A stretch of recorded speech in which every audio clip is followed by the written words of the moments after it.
തിരുവനന്തപുരം ബാലരാമപുരത്ത് 2 വയസ്സുകാരിയെ കിണറ്റിൽ മരിച്ച നിലയിൽ കണ്ടെത്തിയ സംഭവം കൊലപാതകമാണെന്ന നിഗമനത്തിലാണ് പോലീസ്. ദേവേന്ദു എന്ന പെൺകുഞ്ഞിനെയാണ് വീടിന് സമീപത്തെ കിണറ്റിൽ മരിച്ച നിലയിൽ കണ്ടെത്തിയത്. കുഞ്ഞിന്റെ മാതാപിതാക്കൾ ഉൾപ്പെടെ കുടുംബാംഗങ്ങളെ പോലീസ് കസ്റ്റഡിയിലെടുത്ത് ചോദ്യം ചെയ്യുകയാണ്. ഇവരുടെ മൊഴികളിൽ വൈരുദ്ധ്യമേറെയുണ്ട്. മൂത്ത കുഞ്ഞിനെ ടോയ്ലറ്റിൽ കൊണ്ടുപോകുന്ന സമയത്ത് ഇളയ കുഞ്ഞിനെ എടുത്ത് അച്ഛൻ്റെ അടുത്ത് കിടത്തിയിരുന്നു എന്നാണ് അമ്മ പറഞ്ഞത്.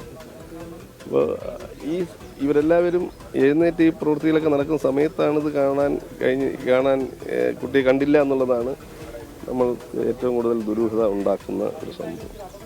കുഞ്ഞിന് പുറത്തിറങ്ങുന്ന ഒരു ടെൻഡൻസിയും ഇല്ല.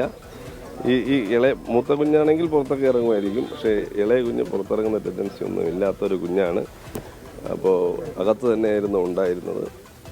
ഇന്നലെ ഇവിടെ എന്തോ ചെറിയ അനിഷ്ട സംഭവം നടന്നതായിട്ട്, വീട്ടിനുള്ളിൽ നടന്നതായിട്ട് പിന്നെ നാട്ടുകാരും ഇവിടുത്തെ പൊതുപ്രവർത്തകരും പറയുന്നുണ്ട്. വീടിൻ്റെ കട്ടിലുൾപ്പെടെയുള്ള ഭാഗം ചെറുതായിട്ട് കത്തിയിട്ടുണ്ട്, ഒരു തീപിടുത്തത്തിൻ്റെ ലക്ഷണങ്ങളുണ്ട് എന്നുള്ളത് മനസ്സിലാക്കുന്നുണ്ട്. അതുപോലെ തന്നെ ഉന്നതരായ പോലീസ് ഉദ്യോഗസ്ഥരുമായി ബന്ധപ്പെട്ടു ഏതെങ്കിലും തരത്തിലുള്ള ദുരൂഹത ഉണ്ടായിട്ടുണ്ട് എങ്കിൽ, എന്തെങ്കിലും അനിഷ്ടകരമായ സംഭവം ഉണ്ടായിട്ടുണ്ടെങ്കിൽ അത് വളരെ പെട്ടെന്ന് തന്നെ പുറത്തു കൊണ്ടുവരും എന്നാണ് പോലീസ് ഉദ്യോഗസ്ഥർ നൽകിയിട്ടുള്ള ഉറപ്പ്. സാമ്പത്തിക തർക്കമാണ് കൊലപാതകത്തിലെത്തിയത് എന്ന സംശയം നിലനിൽക്കുന്നുണ്ട്. കുട്ടിയെ കാണാതാകും മുൻപ് പുലർച്ചെ വീട്ടിൽ തീപിടുത്തവും ഉണ്ടായതായി നാട്ടുകാർ പറയുന്നു. ബാത്റൂമിലേക്ക് പോകുമ്പോഴേക്ക് കുട്ടി കരയുന്ന ശബ്ദം കേട്ടു. ബാത്റൂമിലിരുന്ന് ആ കുട്ടിയുടെ മുത്തശ്ശിയോട് വിളിച്ചു പറഞ്ഞു, അമ്മ കുട്ടി കരയുന്നു എന്ന് പറഞ്ഞു. പിന്നെ കുട്ടിയെ കരച്ചിൽ കേട്ടില്ല. അപ്പോൾ തുടക്കത്തിലെ പറയുന്നതിലെ പരസ്പര വൈജാത്യങ്ങളായ മറുപടികളാണ്. വീടിന് മുറിക്കകത്ത് തീ കത്തി എന്ന് പറയുന്നത്, മുറിക്കകത്ത് കയറുമ്പോൾ മണ്ണെണ്ണയുടെ സ്മെല്ലുണ്ട്. അപ്പോൾ സ്വാഭാവികമായിട്ട് നമുക്ക് സംശയിക്കാൻ പറ്റുന്നുണ്ട്. പോലീസാണ് DSP അദ്ദേഹമൊക്കെ എത്തി പരിശോധിക്കുമ്പോൾ കിണറിൽ നോക്കണമെന്ന് പറഞ്ഞു. ഫയർഫോഴ്സിനെ വരുത്തി കിണറിൽ നോക്കുമ്പോൾ കുട്ടിയുണ്ട്. ആരും എടുത്തുകൊണ്ട് പോയി എന്നുള്ള ഭാഗത്ത് തന്നെ അവർ പറയുന്നത്.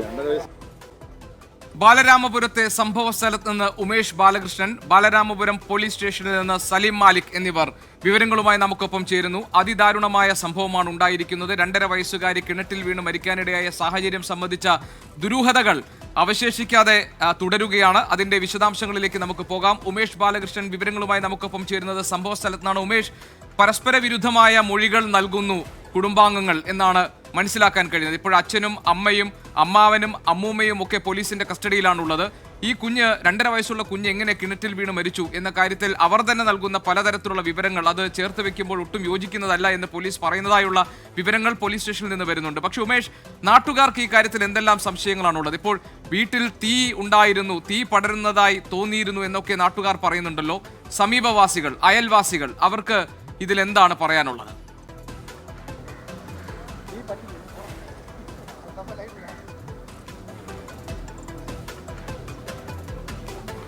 ഗോപികൃഷ്ണൻ, എന്തായാലും ഇതിൽ ഓരോ നിമിഷം കഴിയുന്തോറും ഈ വിഷയവുമായി ബന്ധപ്പെട്ട ദുരൂഹതകൾ ഏറുകയാണ്. അതായത് ആദ്യഘട്ടത്തിൽ ഈ കുട്ടിയെ ആരോ അപായപ്പെടുത്തിയതാണ്, പുറത്തുനിന്നുള്ള ആരോ അപായപ്പെടുത്തിയതാണ് എന്നുള്ളൊരു സൂചനയായിരുന്നു ആദ്യം വന്നത്. അതിനുശേഷമാണ് ബന്ധുക്കളുടെ മൊഴിയിൽ, കുടുംബാംഗങ്ങളുടെ മൊഴിയിൽ ഒരു അപാകത തോന്നിയത്. കുടുംബാംഗങ്ങളുടെ മൊഴിയിലെ വൈരുദ്ധ്യം പോലീസ്, അതായത് ഈ കുടുംബത്തിൻ്റെ ബന്ധു കൂടിയായ ഒരു പോലീസ് ഉദ്യോഗസ്ഥനാണ് ആദ്യം ഇതിൽ സംശയം തോന്നിയത്. അദ്ദേഹം തന്നെ ഇതിൽ പോലീസ് ഉദ്യോഗസ്ഥരോട് ഈ സംശയം പറയുകയും ചെയ്തു. അതിനുശേഷമാണ് ഇവരുടെ മൊഴികൾ പരസ്പരം മാറുന്നത്. എങ്ങനെയാണ് വീട്ടിനകത്ത് തുണികൾ കൂട്ടിയിട്ട് കത്തിക്കുന്ന നിലയിലേക്ക്, മണ്ണെണ്ണ ഒഴിച്ച് കത്തിക്കുന്ന നിലയിലേക്ക് എത്തിയത് എന്നുള്ള ചോദ്യത്തിന് കൃത്യമായ മറുപടി ഈ കുടുംബത്തിന് പറയാൻ കഴിഞ്ഞില്ല. രണ്ടാമത്തെ ചോദ്യം, എങ്ങനെയാണ്, അതായത് ഈ കുടുംബം ഒന്നിച്ച് ആത്മഹത്യ ചെയ്യാവുന്ന നിലയ്ക്ക് ചെറിയൊരു ചായ്പിൽ ചെറിയ കയർ എല്ലാം കെട്ടിയിട്ടുണ്ടായിരുന്നു. അതെന്തിനാണ്? ഈ നിലവിൽ പോലീസ് ഒരു നിഗമനത്തിലേക്ക് എത്തിയിരിക്കുന്നത് കുട്ടിയുടെ മരണം അത് കൊലപാതകം തന്നെയാണ് എന്നുള്ളതാണ്. കുട്ടിയെ എന്തിന് കൊന്നു, എങ്ങനെ കൊന്നു, ആര് കൊന്നു, ഈ 3 ചോദ്യങ്ങൾക്കാണ് ഇപ്പോൾ പോലീസ് നീങ്ങുന്നത്. എന്തായാലും ഇൻക്വസ്റ്റ് നടപടികൾ അവസാന ഘട്ടത്തിലേക്ക് കടക്കുകയാണ്.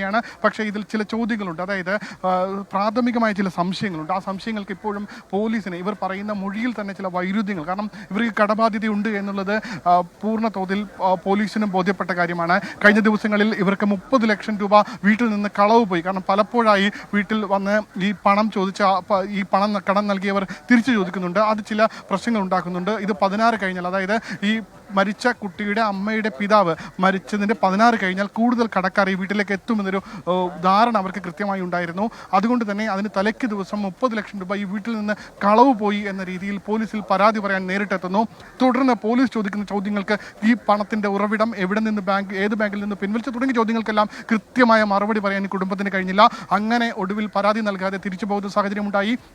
അപ്പോഴും ഈ ഒരു കുടുംബം കടബാധ്യതയാണെങ്കിൽ ഒരു കുടുംബം കൂട്ടാത്മഹത്യക്ക് ശ്രമിച്ചതായി വരുത്തി തീർക്കാനാണോ വീട്ടിനകത്ത് ഈ രീതിയിൽ മണ്ണെണ്ണ ഒഴിച്ച് കുറച്ച് തുണികളെല്ലാം കത്തിച്ച് കാണിച്ചത്? ഈ ഒപ്പം കൂട്ടാത്മഹത്യക്ക് ശ്രമിച്ചു എന്ന് കാണിക്കാനാണോ വീട്ടിൻ്റെ പുറത്ത് ഈ കയറുകൾ കെട്ടിയിട്ടത്? തുടങ്ങിയ കാര്യങ്ങളെല്ലാം ഇനിയും വ്യക്തത വരേണ്ടതുണ്ട്. നിരവധി നാട്ടുകാർ ഇവിടെ ചേട്ടാ, നിങ്ങളെല്ലാം ഇവിടുത്തെ ആൾക്കാരെയാണ് ഈ പ്രദേശത്ത്?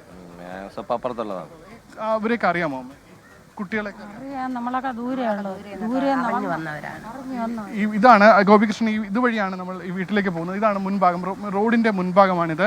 ഇതുവഴി അങ്ങനെ സാധാരണ ഒരു വ്യക്തി, കാരണം പുറത്തുനിന്ന് ഒരു വ്യക്തിക്ക് ഇതുവഴി നടന്നു പോയി ഏറ്റവും പിറകിലെത്തി ഈ ഒരു ഇത്തരത്തിലൊരു ഇടപെടൽ നടത്താൻ കഴിയുമെന്ന് പ്രാഥമികമായി തന്നെ ഇല്ല എന്ന് പോലീസിന് ബോധ്യപ്പെട്ടു. നമ്മെ നമസ്കാരം, ഇവിടെ ഉള്ളത് തന്നെയാണോ? ഇവരെയൊക്കെ അറിയാമോ? എന്താ ഇവരെ കുറിച്ചൊക്കെ എന്തൊക്കെ ഒരു അഭിപ്രായം പറയാനില്ല, നല്ല ആൾക്കാരാണ്. ഇവരെന്താ ജോലിയൊക്കെ ചെയ്യുന്നത്? രാഗിണിയുടെ അമ്മ നഴ്സറിയിൽ ആയായിട്ട് പോവും, രാഗിണി ദേവസ്വം ബോർഡിൽ പോവും, ചെറുക്കനും ദേവസ്വം ബോർഡിലാണ് പണി. പിന്നെ നോക്കുന്ന അറിഞ്ഞൂടാ, അത്രയൊക്കെ അറിയാവും. കടബാധ്യത ഉണ്ടെന്ന് പറയണം, പറഞ്ഞാണ് കേട്ടത് ആൾക്കാർ. അല്ല, അവർ പറയും, നമ്മളവിടെ ആൾക്കാർ പറയണം, നമ്മൾ അറിഞ്ഞത്. കുട്ടിയൊക്കെ അറിയാമോ? കുഞ്ഞിനെ അറിയാമോ? അപ്പോൾ നമുക്കറിയാം, അപ്പോൾ എപ്പോഴും കാണണതല്ലേ കൊച്ചിനെ. ഈ വീടിനോട് ചേർന്ന വീടാണ്, അതായത് ഇത് രണ്ടും ഒരു ഇടയ്ക്ക് ചെറിയൊരു നടന്നു പോകാവുന്ന വഴി ഉള്ള സ്ഥലത്ത് കൂടിയാണ് ഈ വീടുള്ളത്. എന്തായാലും കൂടുതൽ പേർ നമുക്ക് പോലീസിൻ്റെ ചേട്ടാ, നിങ്ങൾ ഇവിടെ ഈ പരിസരത്തുള്ളതാണോ? വീട്ടുകാരെയൊക്കെ അറിയാമോ? കുടുംബക്കാരെയൊക്കെ അറിയാമോ? എങ്ങനെയാണ് ഇവരെ ഒരു ബാക്ക്ഗ്രൗണ്ട്, എങ്ങനെ സാമ്പത്തികമായൊക്കെ മെച്ചപ്പെട്ട ഫാമിലിയാണോ? സാമ്പത്തികമായിട്ട് അങ്ങനെ വലുതായിട്ടില്ലെങ്കിലും അവരുടെ കാര്യങ്ങൾ ഈ ആൾക്കാർ, അതായത് രാഗിണിയുടെ ആ ഭർത്താവിനെയും സഹോദരനെയും എല്ലാം അറിയാമോ? അറിയാം. അവരെന്താ ജോലി ചെയ്തിരുന്നത്? ആരെ? ഇവരെല്ലാം കുടുംബക്കാർ സാമ്പത്തികമായി മെച്ചപ്പെട്ട നിലയിലായിരുന്നു. മെച്ചപ്പെട്ട നിലയിലായിരുന്നു. എന്തായാലും ഗോപികൃഷ്ണൻ, ഇതിൽ പല ദുരൂഹതകൾ, പല ചോദ്യങ്ങൾ. നാട്ടുകാർ പലരും വളരെ കരുതലോടുകൂടിയാണ് പ്രതികരിക്കുന്നത്. ഒരുപക്ഷെ അവർ ഈ കേസിലൊക്കെ പെട്ടുപോകാതിരിക്കാൻ വേണ്ടി ശ്രദ്ധയോടുകൂടി പറയുന്നതാകാം. കാരണം അവരിൽ പലരും തുറന്ന് പല അഭിപ്രായങ്ങളും പറയാൻ മടിക്കുന്നു എന്നാണ് ഇവരുടെ പലരുടെയും പ്രതികരണങ്ങൾ സൂക്ഷ്മമായി ശ്രദ്ധിക്കുമ്പോൾ മനസ്സിലാക്കാൻ കഴിയുന്നത്. ഉമേഷ് ബാലകൃഷ്ണൻ നമുക്ക് വിവരങ്ങൾ നൽകുന്ന സംഭവ സ്ഥലത്ത് നിന്നാണ്. നമുക്ക് പോലീസ് സ്റ്റേഷനിൽ ഇപ്പോൾ പോലീസിന്റെ കസ്റ്റഡിയിലുള്ളത് ഈ പെൺകുഞ്ഞിന്റെ അച്ഛനും അമ്മയും പിന്നെ അമ്മാവൻ, അമ്മുമ്മ എന്നിവരാണ്. ദുരൂഹത നിലനിൽക്കുന്നുണ്ട്. എന്തിനാണ്, എങ്ങനെ ഈ മരണം സംഭവിച്ചു എന്നത് ഒന്നാമത്.